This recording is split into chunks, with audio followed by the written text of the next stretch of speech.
ایک نابینا بوڑھی عورت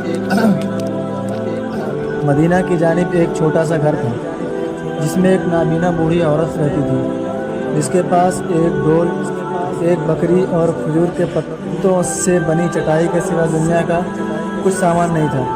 حضرت عمر بن خطاب رضی اللہ عنہ ہر شب اس عورت کی خبر گیری کیا کرتے تھے، اس کے لیے پانی کے انتظام کرتے، اس کی حالت سنوارتے۔ اس بات کو ایک عرصہ بیت گیا۔ ایک دن حضرت عمر رضی اللہ عنہ اس کے گھر تشریف لے گئے تو دیکھا ہر چیز باسلیقہ اور ترتیب کے ساتھ رکھی ہوئی ہے۔ فوراً سمجھ گئے کہ ضرور ان سے پہلے کوئی شخص آیا ہوگا جس نے سارا کام درست کر دیا ہے۔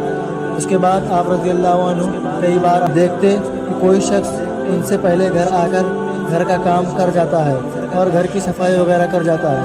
ایک دن حضرت عمر رضی اللہ عنہ یہ معلوم کرنے کے لیے آخر کون ہے جو ان سے پہلے آ کر سارے کام کر دیتا ہے، گھر کے قریب کسی کونے میں چھپ گئے۔ اچانک ایک آدمی کو گھر کے قریب آتے دیکھا۔ اس نے دروازہ کھٹکھٹایا، پھر اندر چلا گیا۔ وہ ابو بکر صدیق رضی اللہ عنہ تھے جو ان دونوں مسلمانوں کے خلیفہ تھے۔ حضرت عمر رضی اللہ عنہ اس پوشیدہ جگہ سے باہر آئے۔ آپ رضی اللہ عنہ کے لیے حقیقت امر واضح ہو گئی۔ اپنے آپ سے اظہار تعجب کر